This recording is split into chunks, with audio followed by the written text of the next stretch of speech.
تزدان رحاب الإيمان وتطيب حنايا الوجدان في هدايات. بسم الله الرحمن الرحيم. الحمد لله رب العالمين والصلاة والسلام على رسول الله وعلى آله وصحبه أجمعين ومن تبعهم بإحسان إلى يوم الدين. وسلم تسليما كثيرا أما بعد. السلام عليكم ورحمة الله وبركاته. Tunay ng lahat ng papuri at pasalamat ay tanging sa nag-iisang Diyos tagapaglikha na si Allah subhanahu wa ta'ala. Naway ang kapayapaan ng pagpapala at habag ni Allah subhanahu wa ta'ala ay sa kanyang huling propeta na si Muhammad sallallahu alaihi wasallam, sa kanyang mga pamilya, sa kanyang mga kasama at sa lahat ng mga tumatahak sa matuwid na landas hanggang sa huling araw. Ako'y sumasaksi na walang Diyos na karapat-dapat pag-ukulan ng pagsamba maliban kay Allah. At ako'y sumasaksi na si Muhammad sallallahu alaihi wasallam ang kanyang huling sugo, propeta, alipin ni Allah subhanahu wa ta'ala. So alhamdulillah mga kapatid sa pananampalatayang Islam, muli po tayo po ay mabati ng Ramadan Mubarak sa ating lahat. Alhamdulillah, ngayon po ay muli tayong nagbabalik sa ating online lectures. Alhamdulillah, dahil nagbalik na po si Sheikh Saad. Alhamdulillah. So ngayon po, muli po natin matutunghayan ang lecture, isa naman pong napakagandang lecture, inshallah, topic ni Ustad Saad na ating inshallah mapapakinggan sa araw na ito. Alhamdulillah, naway makinig po tayo at kapulutan po natin ang aral ang i-lecture ngayon sa araw na ito ni Sheikh Saad. So inshallah ay makinig po tayo at kung meron tayong mga katanungan mamaya ay maaari po tayong magtanong o mag-message po sa ating group inshallah. So inshallah Sheikh, Fadal Sheikh, maaari niyo na pong umpisahan. Okay, so Bismillahirrahmanirrahim. Alhamdulillahi Rabbil Alamin, wassalatu wassalamu ala Rasulillah wa ala alihi wa sahbihi ajma'in wa ba'd. يقول الله تبارك وتعالى في الكتاب المنزل بعد أعوذ بالله من الشيطان الرجيم يا أيها الذين آمنوا كتب عليكم الصيام كما كتب على الذين من قبلكم لعلكم تتقون. الرسول صلى الله عليه وسلم يقول من صام رمضان إيمانا واحتسابا غفر له ما تقدم من ذنبه. Alhamdulillah, una-una ho mga mahal naming kapatid sa pananampalatayang Islam, ating pong hinihiling sa dakilang lumikha ang Allah subhanahu wa ta'ala na naway tanggapin niya lahat ang ating pong mga nagawa na mga iba't ibang uri na pagsamba sa mga nakaraan ilang araw sa buwan ng Ramadan na ito, dahil sa ngayon ay pang 12 po natin sa buwan ng Ramadan. Dahil sa katunayan po, wala ni tatanggap po sa ating mga gawain maliban lamang kay Allah subhanahu wa ta'ala. At tiyak na tatanggapin po ng Allah subhanahu wa ta'ala ang ating mga pagsamba o mga gawain basta pasok po doon sa tinatawag na kondisyon. Isa po sa kondisyon na ito ay ginagawa po natin ang pagsamba na kung saan bilang paniniwala po natin sa Allah subhanahu wa ta'ala. Ibig sabihin, nandun na yung tinatawag na ikhlas. At pangalawa ay naaayon sa pamamaraan ng mahal nating propeta Muhammad sallallahu alaihi wasallam. Dahil kapag hindi po nakapasok doon sa dalawang bagay na yon, kahit na po ang buong oras po natin sa araw-araw ay ginagamit po natin sa pagsamba, pero dahil hindi po pasok doon sa dalawa na yon, ito ay hindi po tatanggapin ng Allah subhanahu wa ta'ala at hindi po natin mapapakinabangan po. Lalong-lalo na yung lagi po nating nababanggit na hadith na kapag naging pakitang tao ang gawin ng isang tao ay nagkakaroon po siya ng tinatawag na asyark o di kaya pagtatambal. Man salla yurai faqad asyrak. Kung sino man ang nagdadarasal na pakitang tao, ito ay pagtatambal. Ganun din, kung sino man ang mag-aayuno na pagitang tao ay pagtatambal din. Ang pagbibigay ng kawanggawa, man tasaddaqa yurai, ay faqad asyrak. Kung sino man ang nagbibigay ng kawanggawa na ito ay pagitang tao rin, ay pagtatambal din. So ang ibig sabihin, hindi siya tatanggapin at nakagawa po siya ng pagtatambal, ibig sabihin wala na pong saysay ang kanyang ginagawa. Kaya panatilin po natin ang ating pong paniniwala kay Allah subhanahu wa ta'ala. Opo, wala po tayong layunin na iba maliban lamang na para kay Allah, at sinisigurado po natin na naayon sa pamamaraan ng mahal nating propeta Muhammad sallallahu alaihi wasallam. So mga kapatid namin sa pananampalatayang Islam, sabihin po natin na tayo ay isang mapalad, pinagpala ng Allah subhanahu wa ta'ala, dahil kasalukuyan ay nandito po tayo sa buwan ng Ramadan, na kung saan ito po yung mga kung inaabangan lahat ng mga Muslim sa buong mundo, na umabot sila sa buwan ng Ramadan, nang sa ganun ay makapagsagaw sila ng iba't ibang uri na pagsamba na para lamang kay Allah subhanahu wa ta'ala. May mga tao na dahil si Allah pa rin ang may hawak ng lahat, may hawak sa ating buhay, kahit na sabihin ilang buwan bago pumasok, dumating Ramadan, ay nagdudua po sila na sana ay umabot po sila, pero hindi pa rin sila umabot. Dahil sila pa rin ang nagtatakda ng lahat. So, tayo po yung sinasabi po natin na masyurte at mapalad, kung tayo po ay magpapatuloy at mananatili sa mga gawaing kung saan ikalulugod ng Allah subhanahu wa ta'ala. Subhanallah. May mga tao na umabot din sa buwan ng Ramadan, kaso lang sila'y masasabi po natin na nagpabaya. Ibig sabihin, hindi po sila nagsumikap ng mga gawain na kung saan para lamang kay Allah subhanahu wa ta'ala. Kaya samantalain po natin itong pagkakataon, mga kapatid namin sa pananampalatayang Islam. Itong buwan ng Ramadan, itong natitira na mahigit 10 araw po. Bakit? Dahil kapag tayo ay hindi po nagsumikap sa mga araw na ito, mga nalalabis sa buwan ng Ramadan, at natapos ang buwan ng Ramadan, siyempre hindi tayo sigurado at tiyak na tayo aabot po sa susunod na buwan ng Ramadan. At kahit na po umabot tayo sa susunod na buwan ng Ramadan, hindi po yung tinutukoy natin na buwan ng Ramadan sa ngayon ay yung pa rin ang babalik. Hindi. Kaya kung titingnan po natin, mayroon tayong date ngayon, 2024. Sa Arabic calendar ay 1445. Ibig sabihin sa susunod na buwan ng Ramadan ay magiging 2025 at 46. Kaya mga kapatid namin sa pananampalatayang Islam, ang buwan ng Ramadan ay marami pong itinuturo. Kaya makikita niyo po minsan sa post na may mga seminar na madrasa, kumbaga kung tawagin ng buwan ng Ramadan. Anong ibig sabihin nun? Ibig sabihin, ang buwan ng Ramadan ay parang may itinuturo po siya. Ang ibig sabihin, parang mag-aaral po tayo sa buwan ng Ramadan. Kasi napakaraming itinuturo. Na kung ito ay ating pong kumbaga matutunan, inshallah po sa buong buhay natin o sa natitirang buhay natin, tiyak na tayo mamumuhay sa kung saan sa kagustuhan ng Allah subhanahu wa ta'ala. Mamumuhay po tayo sa kaluguran ng Allah subhanahu wa ta'ala kapag natutunan po natin kung ano yung itinuturo ng buwan ng Ramadan. Sa palagay ko po, marami tayong narinig mula sa ating mga eskolar, mga pantas na kanilang ibinahagi patungkol po sa mga itinuturo ng buwan ng Ramadan. Wala pong problema kung maulit po natin dahil siyempre ito po ang ating pananampalatayang Islam. Lagi po inuulit. Kaya hindi po tayo magsasawa sa pakikinig po sa mga ustad po natin, sa mga eskolar po natin. Kahit na po inuulit-ulit po nila ang tinatawag na mga payo patungkol po sa pananampalatayang Islam. Dahil ang ating pong Islam ay kompleto na, buo na. Wala ni, kumbaga, maari na isipin natin na dadagdagan po natin dahil may kulang. Hindi po, kompleto na ang ating pong pananampalatayang Islam. Kaya ito lamang po ating inuulit-ulit na kung saan pinag-usapan. Basta mapabilang po tayo sa isang katangian ng Muslim o mananampalataya sa Allah subhanahu wa ta'ala na hindi po nagsasawa sa mga payo patungkol po sa pananampalatayang Islam hanggang sa siya ay makarating po sa tinatawag na paraiso ng Allah subhanahu wa ta'ala.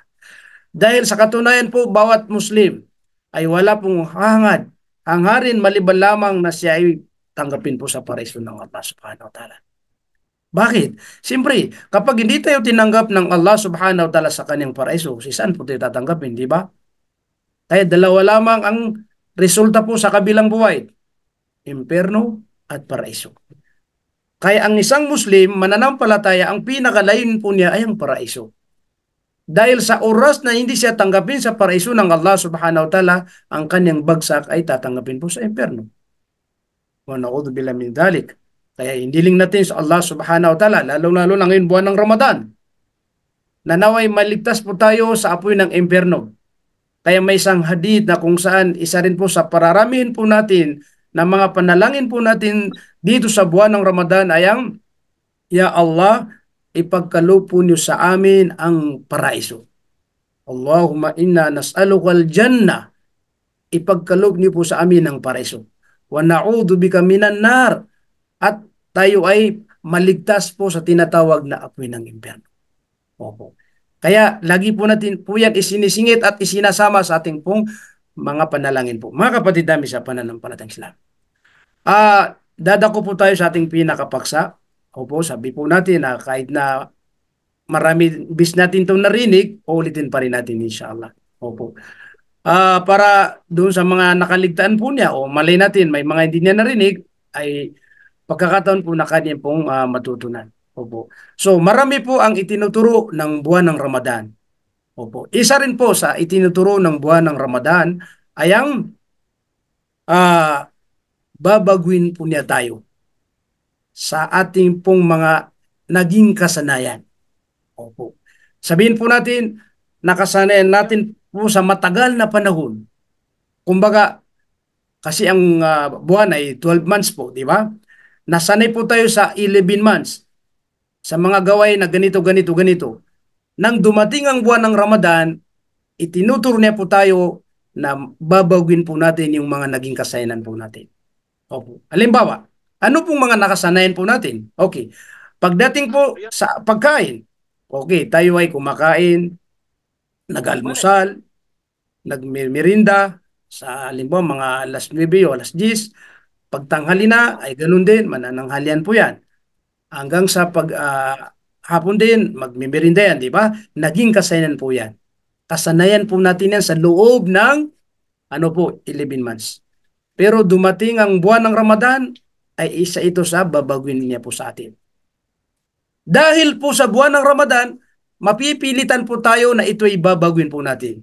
Okay, halimbawa, magsisimula po tayo mag-ayuno, tinatawag na sa panahon ng pagsusuhor, di ba? Magsisimula doon. Pag nag-adan na, okay na, pasok na. Ibig sabihin, hindi na pwedeng kumain at hindi na pwedeng uminom. At ganun din, hindi pwedeng gawin yung kahit na sabihin po natin ng mga halal. Dahil ang utos po sa atin ng buwan ng Ramadan ay mag-ayuno tayo mula doon pagkatapos ng adan hanggang lumubog ang araw. Ibig sabihin, yung mga nakasanayan po natin na ginagawa po natin pag hindi buwan ng Ramadan, pero dahil buwan ng Ramadan ngayon, kaya itinuturo sa atin, ito ang babaguhin mo. Sa pilitan po to, hindi lang mag-isip ka, ano kaya susundin ko, hindi sa pilitan. Kasi unang-una, nag-ayuno po tayo. Unang-una, ginagawa po natin yung ating obligasyon na kung saan mag-ayuno. Dahil yung binanggit natin kanina na ang sabi po ng Allah subhanahu wa ta'ala, kutiba alaykumus siyam kama kutiba alal ladina min qablikum. Tayo'y tinawag ng Allah subhanahu wa ta'ala bilang mga mananampalataya sa Allah na mag-aayuno po tayo. Dahil iniobligado ni Allah subhanahu wa ta'ala ang pag-aayuno sa katulad ng pag-obligado niya, pagtatakda niya sa mga nauna po sa atin.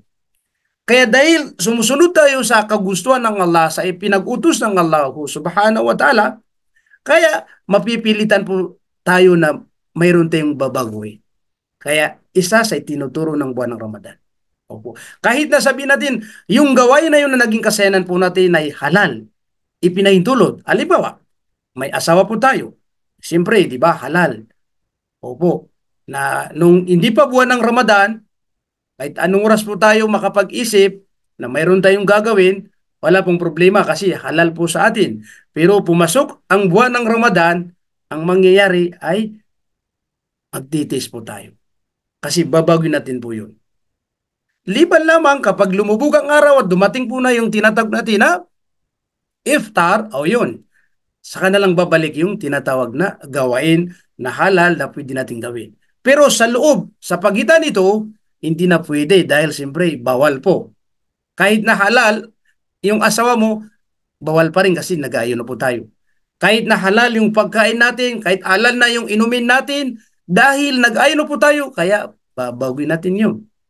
Sa madaling sabi mga kapatid namin sa pananampalatayang Islam, madali pala basta ang tao ay magkaroon siya ng tunay na dalisay na layunin, tunay na ikhlas, tunay na pagpapakumbaba sa Allah subhanahu wa ta'ala. Kung nabago po natin ang mismong mga halal, ang mga ipinahintulot, ano pa kaya yung mga naging kasanayan po natin na mga bawal? Ano pa kayang mga naging kasanayan natin ng mga masasama na ipinagbawal ng Allah subhanahu wa ta'ala ng mga gawin? Hindi natin ba kayang baguhin po yan? Sigurado po kaya po natin yan baguhin. Basta ipakita po natin sa Allah subhanahu wa ta'ala na handa po tayo kumbaga magbago. Yun ang pinakadoon. Kasi kahit na sabihin po natin na okay, mayroon tayong babaguhin para lamang kay Allah subhanahu wa ta'ala. Pero kung hindi tayo magpapakita sa Allah ng tunay na talagang magbabago po tayo, paano po mababago? Ang sabi po ng Allah subhanahu wa ta'ala, Inna Allah la yughayru ma biqawmin hatta yughayru ma bi anfusihim. Katotohanan, ang Allah subhanahu wa ta'ala hindi niya tayo babaguhin. Sa mga naging kasanayan po natin, sa mga subhanallah, na mga masasamang ugali, ano po yun? Hanggat hindi natin tulungan ng ating sarili mismo na tayo ang kumbaga magbabago. So ang ibig ko sabihin mga kapatid namin sa pananampalatayang Islam, naging kasanayan po natin na nagsisinungaling. Naging kasanayan po natin na nagsasalita ng wala namang saysay, walang kabuluhan. Naging kasanayan natin na kunting ano lang pagkakamali ng kausap mo, kapwa mo, pamilya mo ay nagagalit ka kaagad. Naging kasanayan po natin na nagpapabaya po tayo sa mga, ibig sabihin, mga ipinag-utos ng Allah subhanahu wa ta'ala. So, kung marami tayong naging kasanayan na hindi po mga magaganda, ito po yung pagkakataon na kung saan dahil itinuturo ng buwan ng Ramadan na magbabago po tayo o babaguin po natin. Kaya ang sabi ko po, kung nakayanan po natin na nabago po natin mismo yung mga halal na mga gawain, uminto tayo kumain, uminto tayo uminom, hindi natin, kumbaga ano yung asawa natin, libang kapag lumubog ng araw, pag dumating na yung iftar. So kung nakayanan po natin yan, bakit hindi natin makayanan na baguhin po natin ang ating mga sarili sa mga gawain hindi mga magaganda ay tungo sa mga mabubuti. Di ba po?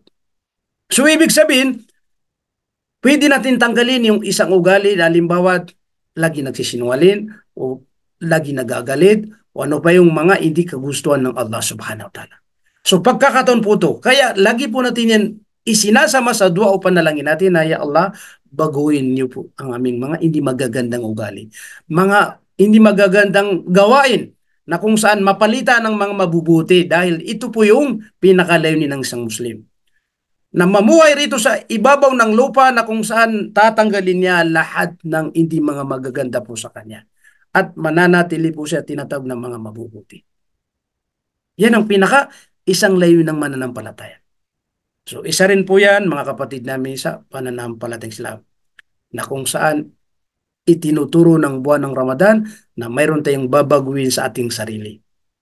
Diba po? Kung may alam ka sa sarili kasi ang nakakalam po sa ating sa atin ay ang ating sarili. May ugali ka bang na hindi maganda? May ugali ka bang na ito yung babaguhin? Okay, mga kapatid namin sa pananampalataya. Dahil magbabanggit din ng mga ilan po, kaya kahit na hindi po natin pahabayin yung mga ibinabahagi natin ang mga itinuturo. Okay. Pangalawa, opo, kasi at least po na pag-usapan natin, na paliwanag po natin yung isa na kung saan itinuturo ng buwan ng Ramadan ay mayroon tayong babago sa ating sarili. Okay, pangalawa, itinuturo po ng buwan ng Ramadan na manatili po tayo sa tinatawag na as-sabr, pagtitimpi o pagtitiis. Pagtitimpi o pagtitiis. Okay, subhanallah. Ang pagtitimpi o pagtitiis po, tinatawag na as-sabr. Isa ito sa isang katangian ng mananampalataya na kapag na-failure po siya rito, mawala ang kanyang pagsasabar o pagtitimpi, total yan, damay na yung lahat ng kanyang mga ginagawa. Kasi kapag hindi ka nakasabar, hindi ka nakapagtimpi, nakapagtiis, isa rin po yan sa nagiging dahilan na mayroon tayong nagagawa na hindi kagustuhan ng Allah subhanahu wa ta'ala. Kaya ang pagtitimpi, malawak po ang usapin po rito, mga kapatid namin sa pananampalatayang Islam. Opo. So mapapansin natin, sa buwan ng Ramadan, kaya tayo tinuturuan na magtimpi. Tingnan niyo po. Di ba yung hadith na yun sa kahulugan po nang sabi ng mahal nating propeta Muhammad sallallahu alaihi wasallam, kung mayroong gustong makipag-away sa inyo, kung mayroong gustong makipag-away sa inyo, kahit na may karapatan ka pa doon, opo, ikaw pa rin ang tama. Ano ang utos sa buwan ng Ramadan? Nagagawin po. Di ba? Magsasabi po tayo na, ana saim. Ako ay nag-aayon. Di ba? Ibig sabihin, ipinapalabas mo ngayon na ikaw ay nagtitimpi, nagsasabar. Dahil hindi mo gustong masira ang iyong pag-aayuno. Ako ay nag-aayuno. So lumalabas doon, takot po tayo masira ang ating pag-aayuno, kaya ipinapairal po natin yung tinatawag na as-sabr. Di ba? As-sabr. Subhanallah. Okay. Ang ibig sabihin, kung hindi po tayo matuto sa buwan ng Ramadan, sa kumbaga, pagtitimpi, saan po ba tayo matuto, di ba? Kasi ito actual kaagad. Gutom na gutom ka na, di ba? Pero nagtitimpi ka pa rin. Uhaw na uhaw ka na, nagtitimpi ka pa rin. Gusto mong magawa yung gusto mo kahit na, halimbawa, sabihin natin na, pero ano ka pa rin, nagtitimpi ka pa rin. Dahil baka masira ang ayuno mo, baka magalit sa iyo ang Allah subhanahu wa ta'ala, baka hindi mo makamit ang kapatawaran ng Allah, baka hindi mo makamit ang kaluguran ni Allah. Kaya nagsasabar po tayo. Nagtitimpi. Okay. So, ang pagtitimpi po, nabubuo sa tatlo po yan. Opo. Unang-una, tinatawag na as-sabr ala ta'a. Kailangan manatili na yung pagtitimpi natin sa pagsunod sa lahat ng mga kagustuhan ng Allah subhanahu wa ta'ala. Pananatilin po natin yan. Opo. Yung pag-ayuno, okay, alhamdulillah. Kahit na nahirapan po tayo, tuloy-tuloy pa rin yan. Kasi taa po yan, pagsunod kay Allah. Pagdadarasal, ganun din, tuloy-tuloy yan. Dahil yan ay, ano po, pagsunod kay Allah subhanahu wa ta'ala. Sabihin po natin, ngayon medyo na hindi naman katulad ng mga nakaraan buwan na napakalamig masyado. Opo, ngayon okay na. Yung pag-ablusyon, kung nahirapan po tayo, nalalambigan, yun, magtitis pa rin tayo yun. Ang ibig sabihin, lahat ng mga ipinag-utos ni Allah subhanahu wa ta'ala, ito ay ginagawa natin para lamang kay Allah subhanahu wa ta'ala. Kahit na mahirap sa ating pong sarili, sa ating pag-aakala, na parang mahirap. Subhanallah. Siyempre, may mga depende yan sa kalagayan ng tao. Okay, may mga alhamdulillah kapatid natin sa trabaho, okay na rin siya dahil siyempre hindi siya nahirapan. Opo. Sa paggawa ng mga kagustuhan ng Allah subhanahu wa ta'ala. Nasa opisina po siya, pag nag-adan na, mag-ablution, wala pong problema, di ba? Ang nakakano po mga kapatid, yung mga kapatid natin na naka-assign po doon, nagtatrabaho doon sa tinatawag na tulad ng mga mekaniko, yung lagi pong nadudumihan po sila, di ba? So kung wala pong pagtitimpi doon na kung saan pagsunod kay Allah subhanahu wa ta'ala, biruin mo, maghugas ka pa, maglilinis ka pa, papalit ka pa ng damit kasi siyempre magdadarasal ka. So isa rin po yung sa subhanallah, makikita po natin na kapag ang isang tao ay nagagawa niya po yun, ibig sabihin talagang nandun yung tinatawag ng pagtitimpi sa pagsunod sa Allah subhanahu wa ta'ala. Kasi kung hindi pagsunod sa Allah, kaya yung mga iba, mapapansin nyo, dahil sa nadudumihan po siya, sasabihin niya, hindi na kasi parang tinatamad dahil walang pagtitimpi. So ang ibig sabihin mga kapatid, namin sa pananampalatayang Islam, isa sa tanda na mayroong kang pagtitimpi ay ginagawa mo lahat ang mga ipinag-utos ng Allah subhanahu wa ta'ala na kahit na mahirap sa ating pag-aakala o mahirap sa ating sarili. Pero dahil para masunod ang kagustuhan ng Allah, ginagawa po natin. Pangalawa ay pagtitimpi po sa tinatawag na as-sabru ala ma'asiyah. Ito yung paggawa ng mga ipinagbabawal o mga masasama. Kailangan magtitimpi tayo dun, magtiis po tayo na wag po tayo makagawa ng gawaing hindi kalugod-lugod sa Allah subhanahu wa ta'ala. Wag na wag po tayong makagawa ng mga masasama. Lalong-lalo na buwan po ng Ramadan, di ba? Kaya, seriously po natin, makasigurado po tayo na yung ating pong paningin, yung ating pandinig, yung ating mga bibig, pag-iisip, kailangan masigurado na wag tayo makagawa ng mga ipinagbabawal po sa pananampalatayang Islam. Kasi yan ang pagtitimpi. Kahit gusto mo yun, kaso lang, bawal po yun, nagtitimpi ka pa rin. Nagtitibo. Kadalasan ng mga nangyayari po sa kasalukuyan, buong mundo yan, nagkakasala ngayon ng tao. Alam niyo po, nagkakasala yan. Kadalasan, sa cellphone po yan. Bakit? Kasi araw-araw kasama po natin ang cellphone natin. Matulog tayo, katabi po natin. Pagising, katabi natin. Maglalakad tayo, dala-dala. Ibig sabihin po mga kapatid namin sa pananampalataya. Tingnan niyo po, ito po yung kadalasan ng mga nakakagawa ng kasalanan dahil may dala-dala sila. Bakit? Dahil hindi sila nakakatiis, hindi sila nakapagtimpi, kaya yun, nakakagawa sila sa pamamagitan ng cellphone. Buksan po nila yan sa Facebook, hanggang sa nakakakita po sila ng hindi maganda. Tapos, hindi nila napipigilan ng sarili nila, napatuloy po na tumitingin sila doon. Halimbawa, yung mga ipinagbabawal, kaya yun. Di ba? Nagkakasala po sila. Ito po yung tinatawag na as-sabr. Magtitimpo po tayo sa paggawa ng hindi maganda po. Yan ang pangalawa. Opo. Basta lahat ng mga pinagbabawal, testin po natin yan para po may pakita natin sa Allah subhanahu wa ta'ala na tayo ay ganap na kung saan umiiwas, tumatalikod po sa mga pinagbabawal ng Allah subhanahu wa ta'ala. Okay. Pangatlo po, sabi po ng mga scholar ay as-sabru alal bala. Yung pagtitimpi po sa kung saan sa mga pagsubok ni Allah subhanahu wa ta'ala. Sa buwan ng Ramadan, mararamdaman po natin, talagang may mga pagsubok sa atin po yan. Susubukan po tayo ng Allah subhanahu wa ta'ala. Tingnan niyo po. Isa rin sa mga pagsubok, mararamdaman po natin yan. Mga pagsubok. May mga tao na gusto nila makapag-iftar ng maayos, gusto po nila suhon ng maayos, kaso lang, walang-wala na po sila. Diba isa din sa pagtitimpi? Kasi, kumbaga pagsubok ng Allah subhanahu wa ta'ala sa yun. Kasi alamin kung ikaw ba'y talagang magtitimpi sa pagsubok ni Allah subhanahu wa ta'ala. Kasi hindi naman lahat tayo kung saan lahat pinagkakaluan ng Allah ng maraming biya. Kasi may mga iba dyan, kaya ito yung mundo na may mayaman at may pulubi mahirap. Kasi hindi naman lahat pwedeng mahirap. Paano po magagawa yung mga ibang plano para umunlad yung bayan, di ba? At hindi naman pwede lahat ay mayaman, wala nang magtatrabaho. Kasi puro mayaman yan. Ibig sabihin, hindi po pwedeng utusan kasi mayaman din siya. Kaya kukuha siya ng mga trabahador na kung saan para mabuo at mayari kung ano yung gusto nila, di ba? Okay. So, ang ibig ko sabihin, may mga tao po talaga na walang-wala na. So, isa rin pagsubok po yun sa kanila. So yung pagsubok nila sa kanila yon, kailangan magtimpi po sila. Hindi maging sanhi na hindi sila mag-aayuno, wala na, hindi.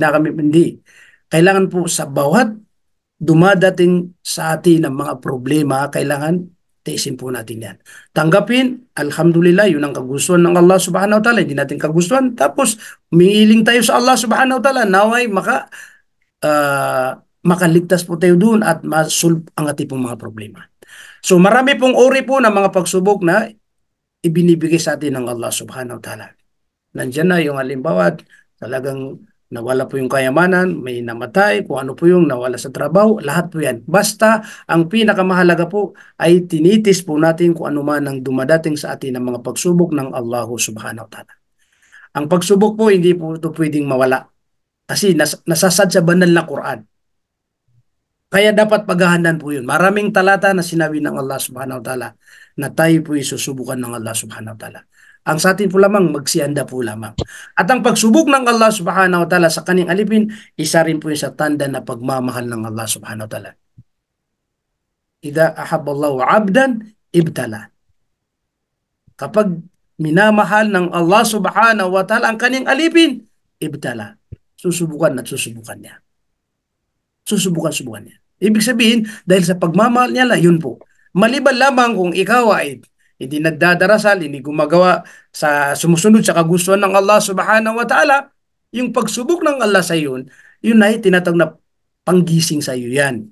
Gigisingin ka kasi para magising ka at matawan po tayo na kung saan makapagbalik ko kay Allah subhanahu wa ta'ala. Pero kung nararamdaman mo sa sarili mo mismo na sumusunod ka ng ganap sa Allah subhanahu wa ta'ala at ramdam ka ng mga pagsubok, iti tanda po na pagmamahal ni Allah subhanahu wa ta'ala. Para mawala ang ating mga makasalanan kasi kapatawaran ng kapalit po at ito ay pagmamahal ng Allah subhanahu wa ta'ala. Subhanallah. Okay. Bali, dyan po mga kapatid namin sa pananampalatayang Islam, nagtatapos yung tatlong uri po na pagtitimpi. Opo, kahit hindi natin pabayin dahil siyempre mayroon po tayong ibang pag-usapan. Okay, ano po ba ang pangatlo na kung saan itinuturo ng buwan ng Ramadan po sa atin? Subhanallah, mga kapatid sa pananampalataya. Tinuturuan po tayo na magsiunahan, magpaligsaan sa mga mabubuting gawa. Bakit po? Napakaraming gantimpala at biyaya na matatamo dito sa buwan ng Ramadan.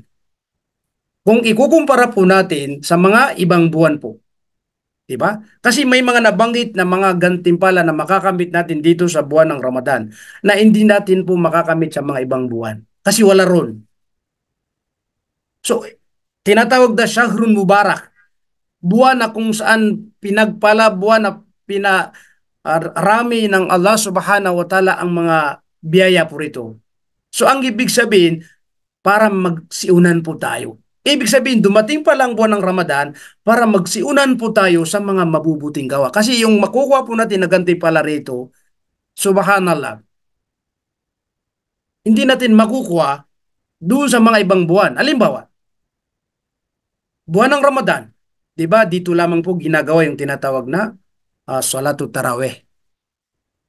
Mayroon po ba tayong narinig sa mga eskwela nagsasabi na mag-Salatul Tarawih tayo sa halimbawa sa mga ibang buwan? Hindi po. Dito lamang sa buwan ng Ramadan. Di ba? So, ang ibig sabihin doon, may Salatul Tarawih para magsiunan po tayo rito. Okay, ito hindi obligado. Sunna po ito. Opo, kung gagawin natin, alhamdulillah, may gantimpala. Kung hindi, opo. Pero ang ibig sabihin, dahil hindi po natin itong matatagpuan sa ibang buwan, kaya sinasamantala po natin bilang mananampalataya sa Allah subhanahu wa ta'ala na magsala ng Salatul Tarawih. Kasi siyempre, pagkatapos ng buwan ng Ramadan, hindi na. Diba po? Kaya ibig sabihin nun, katibayan po yan at katunayan po yan na kailangan magunan po tayo. Kaso lang, may mga iba dyan na parang pag nakapagdarasal lang Salatul Isa, wala na, hindi na. Magsasal Tarawih. May mga iba dyan, dahil sa trabaho daw, alis na siya, dahil malilit na siya, darating na yung bus nila. Diba? Pero kung yun po, ang mga dahilan na hindi naman sapat na dahilan, sayang po yung oras, di ba? Pwede naman tayo Salatul Tarawih pag nasa bahay na tayo. Opo, kasi siyempre, wala pong problema, pinaintulutan pa rin yun. Pero mainam pa rin yung samang-sama. Yun ang sabi po ng mga eskolar. Okay, so ang ibig sabihin, itinuturo po sa atin na magsiunan po tayo sa pagsagawa ng iba't ibang uri na pagsamba. Kaya yung sinabi ng Allah, fastabiqul khairat, sabi kong bil khairat. Magsiunan po tayo sa mga mabubuting gawa. Napakarami pong mga mabubuting gawa sa buwan ng Ramadan. Lalong-lalo na kapag dumating natin sa Laylatul Qadr. Ganun din, wala naman tayong narinig sa mga eskolar na nagsasabi sila na ang Laylatul Qadr ay matatagpo sa ibang buwan, maliban lamang sa buwan ng Ramadan. Di ba? So, ibig sabihin, inilagay po rito ng tagapaglikha para magsiunan po tayo. Kasi hindi naman lahat ay makakamit dito, makukuha niya. Yung nagpapabaya, hindi sila mapapilang rito. Isipin niyo po, Laylatul Qadr khairun min alfi syahr.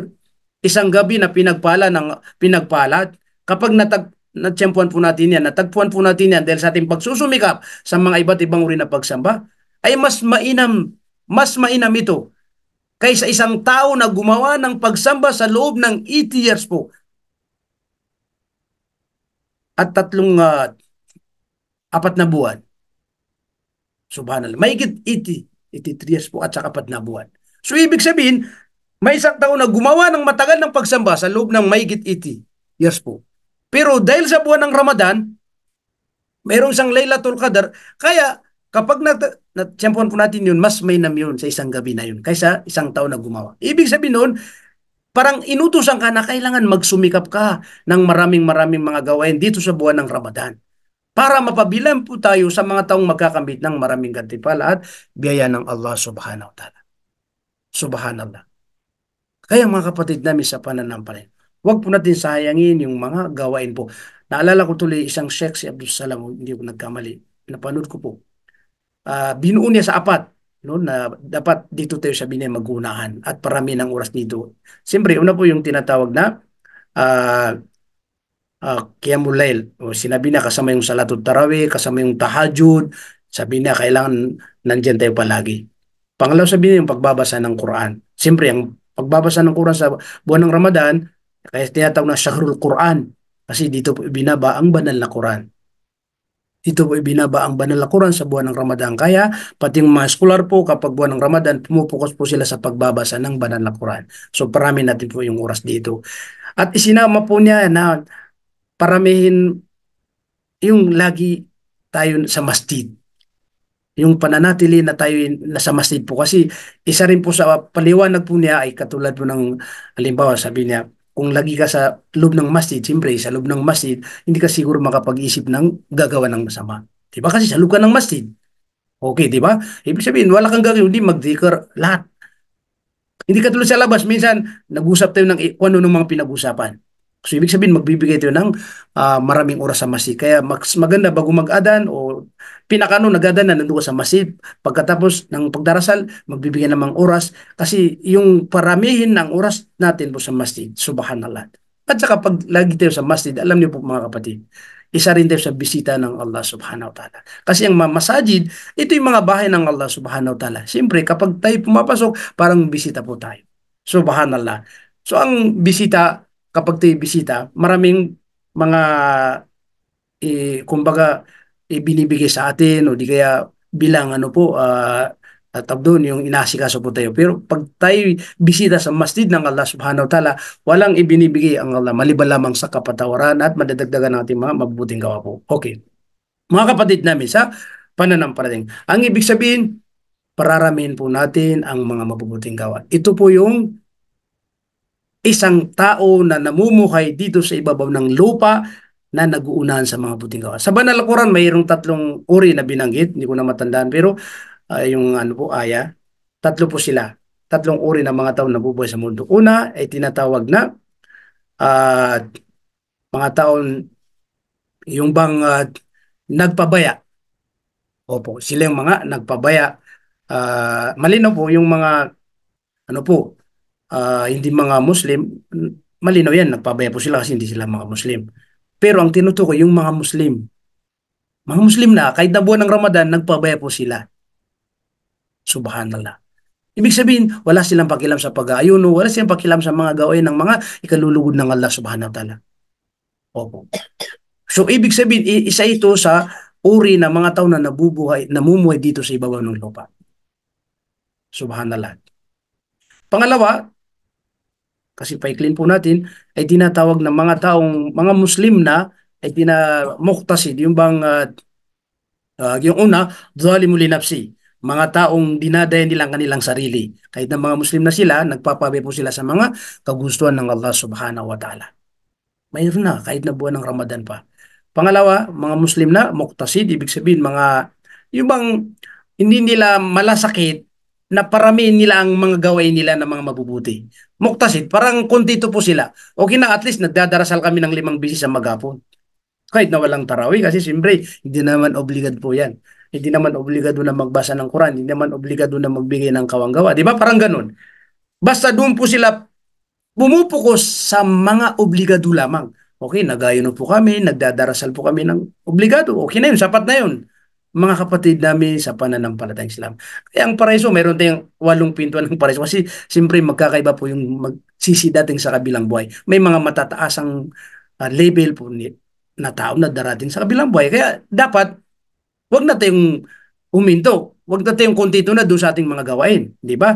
Kung alin mo hindi tanggapin po yung ating paano po, di ba? Kaya mas maganda pa rin doon tayo sa sabi kong bil khairat, nag-uunahan sa mga iba't ibang uri ng mga mabubuti po. Ito po yung sinasabi sa banal na Quran na pinakamainam. Ulitin natin, una po, mga udhalim uli nafsi, dinadayan nila ang kanilang sarili, kahit na buwan ng Ramadan, hindi sila gumagawa ng mga kagustuhan ng Allah, hindi sila nag-aayon, no? Pangalawa, muktasib, mga taong ano po, kontento po sila doon, sa halimbawa, mga pagsamba nila tulad ng pagdarasan na 5 bisis, at pag-aayon lamang, pero wala silang pagilam sa mga iba. Ibig sabihin, yun lang inaasan po nila. Pero hindi tayo doon. Dapat doon tayo sa pangatlo, nasabi kong bil khairat, nag-uunan sila sa mga iba't ibang uri na pagsamba para sa Allah subhanahu wa ta'ala. Mga kapatid namin sa pananampalataya. Dahil ating pong oras, napakaiklit, dito ko po tatapusin na ang pang-apat kasi nakatatlo na tayo, pang-apat yata. Opo. Pang-apat na itinuturo, hindi lang pang-apat, marami pong itinuturo ng buwan ng Ramadan, ay ito yung mismong dahilan kung bakit tayo inobligaduhan na mag-ayuno po. Magkaroon tayo ng takwa. Itinuturo po sa atin na magkaroon tayo ng takwa. Bakit? Sa mga ibang buwan ba hindi itinuturo? Itinuturo pa rin yan. Kasi buong buhay po natin, itinuturo po sa atin ang takwa. Kasi ang banal na Quran, yan ang dapat isabuhay ng isang tao. Lagi po nandyan na kung babasahin natin, kahit anong panahon, itinuturo sa atin na manatili tayo na kung saan magkaroon ng tunay na takot sa Allah subhanahu wa ta'ala. Pero, special din sa buwan ng Ramadan na talagang sinabi ng mismo ng Allah subhanahu wa ta'ala na ang dahilan kung bakit tayo inobligaduhan sa pag-ayuno kasi para magkaroon tayo ng takwa. Ya ayyuhalladhina amanu kutiba alaykumus siyam kama kutiba alal ladhina min qablikum la'allakum tattaqun. Kayong mga mananampalataya, iniobligado sa inyo, tinakda sa inyo ang pag-aayuno katulad ng pagtatakda sa mga nauna sa inyo. Ang ibig sabihin, hindi lang tayo ang nag-aayuno. Hindi lang tayo ang inutusan na mag-aayuno, pati mga nauna po sa atin yan. Opo. Ang dahilan kung bakit tayo iniobligaduhan sa pag-aayuno, la'allakum tattaqun. Nang sa ganun ay magkaroon tayo ng tunay na takwa o takot sa Allah subhanahu wa ta'ala.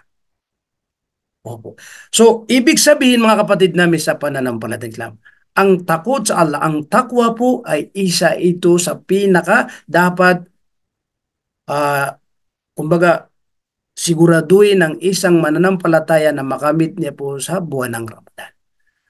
Dahil kapag nakuha po natin ang tunay na takwa, tiyak po yan siguraduhin hanggang pagkatapos ng buwan ng Ramadan ay tuloy-tuloy tayo na kung saan magiging masunurin sa Allah subhanahu wa ta'ala. Ang takwa ang pinakamahalaga. Bakit?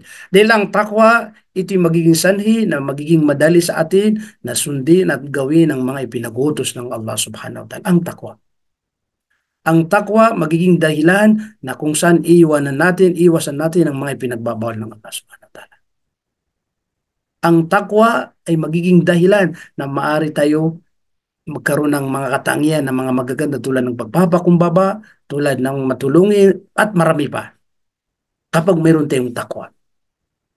Alam niyo po, subhanallah, itong buwan ng Ramadan, dahil po sa may mga tao na nagkaroon siya ng takwa, kasi ako po, bali naka 6 days po yata ako sa Pilipinas bago ako makarating, nakapag-end doon. Mayroon akong mga nakita mismo mga kapatid. Dahil po sa pagkakaroon ng tunay na takwa, isa sa napansin ko doon sa lugar namin, may isa doon. Subhanallah. Dati-rati yun, mayaman yun, pero dahil walang takwa, hindi siya gumagaw ng pagsamba, pabaya po siya, hindi po siya tumutulong. Pero alam niyo po, nung siya, subhanallah, nagsimula hanggang sa dumating ang buwan ng Ramadan, siyempre nakamit na siguro yung takwa kasi takot sa Allah. Dahil yun yung layunin ng Ramadan na magkaroon takwa. Ipinakita po niya, sana naway tanggapin po ni Allah subhanahu wa ta'ala. Ang ginagawa po niya, lagi po siya tumutulong. May pamilya. Subhanallah, nagbibigay siya ng siguro na-realize niya kasi siyempre kapag tayo nag-aayuno, siyempre lahat po tayo nagugutom.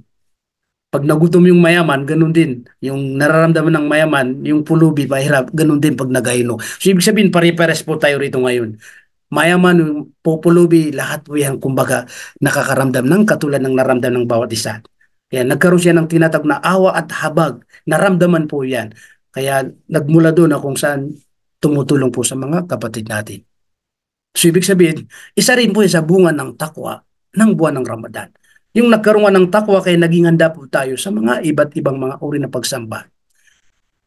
Kaya sana gawin din ng mga mayaman na may mga kakayahan, may mga sobra-sobra dyan na napakaraming mga kapatid natin na nangangailangan ng tulong na kung saan mapaiftar po natin, mapasok po natin gaano karami ang makukuha natin na gantimpala mula sa Allah subhanahu wa ta'ala. Subhanallah, mga kapatid namin sa pan. Ang isipin nyo, ang sabi ng propeta, "Man fattara sa'ima kana lahu mithlu ajri. Ghaira annahu la yanqusu min ajr sa'im shay'a." Raw Tirmidhi.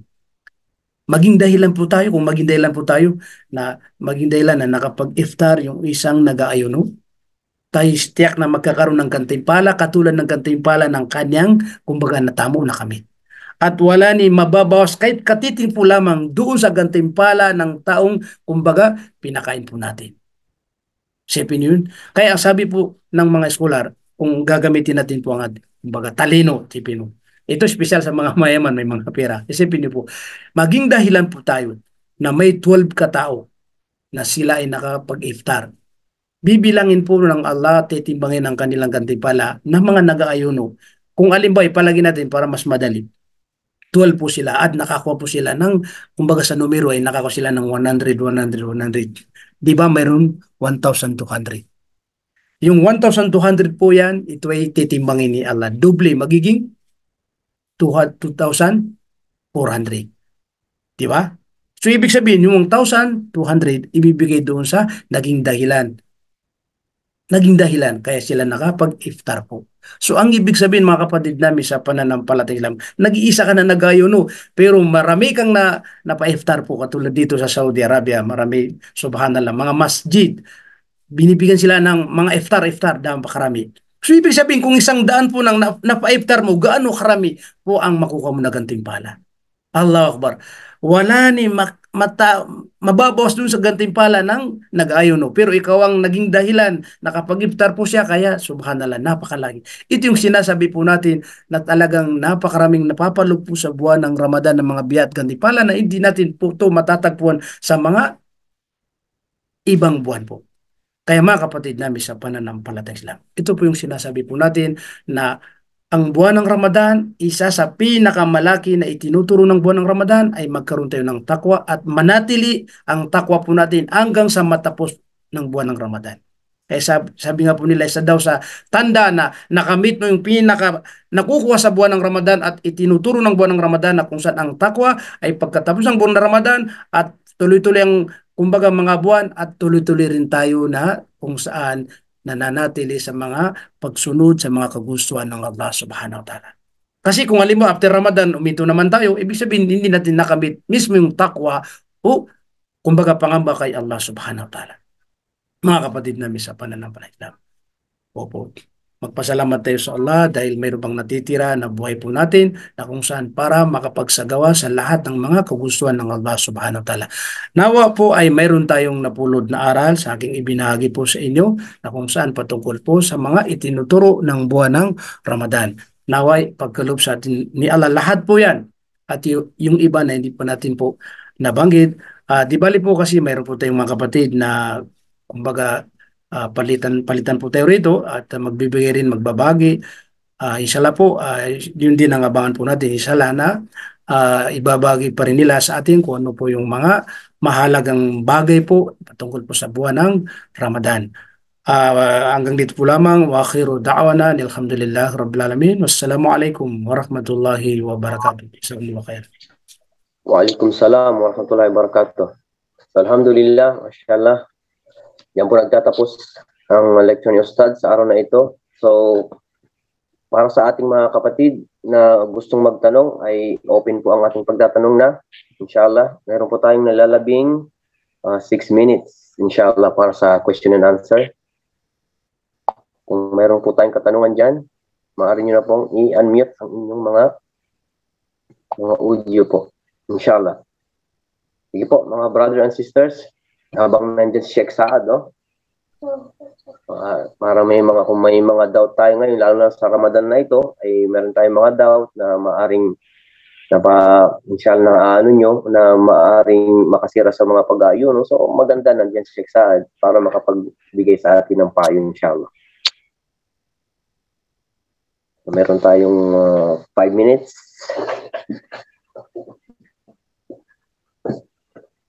So, mga kapatid, wala pong mukhang marunong na po sila lahat. Ha? Alam niya nila lahat, inshallah. Alhamdulillah. So, kung wala pong magtatanong. Assalamualaikum. Alhamdulillah, meron po si Abdul Aziz po. Sige po, bro. Assalamualaikum. Ustad, tanong ko lang po yung pagpapasting, yung pagtututbrush ba, hindi ba yung bawal sa pagpapasting, yung magtututbrush? Okay. Napakaganda po yung tanong ni kapatid. Opo, kasi ang katunayan po may siyempre sa sobrang pag-iingat at takot po talagang hindi sila nagtutubras kapag nag-adan na. Opo. Bali, mainam pa rin na bago mag-adan, mainam pa rin na bago mag-adan ay tayo ay toothbrush. Pero kung halimbawa nag-adan na, yung tanong ni Brad na pwede ba?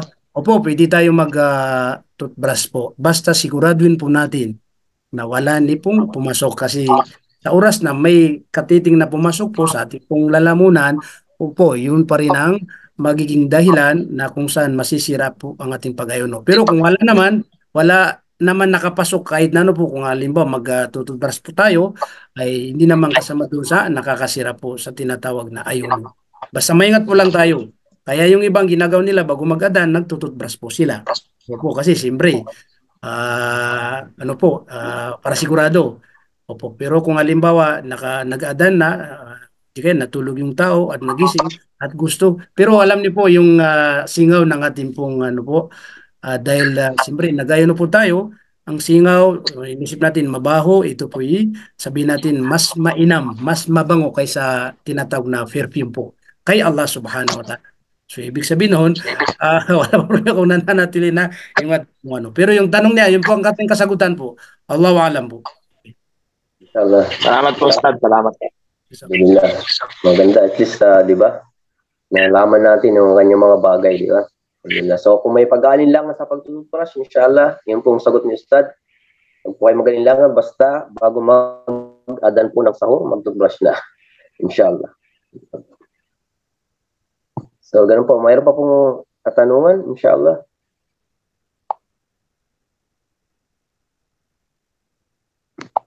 Okay, kung wala na pong katanungan, so dumako na po tayo sa huling bahagi ng ating programang ito. So, ang huling payo po ng ating tagapagtaga, Sheikh Saad. Inshallah, Sheikh Saad, ang huling payo niyo po para sa ating mga kapatid. Okay, bismillahirrahmanirrahim. Alhamdulillah po, dahil sa ngayon ay ilibin na po tayo po, mamayang Maghrib, pag nag-adan na ay nakumpleto na po yung 12 na kung saan araw po sa buwan ng Ramadan.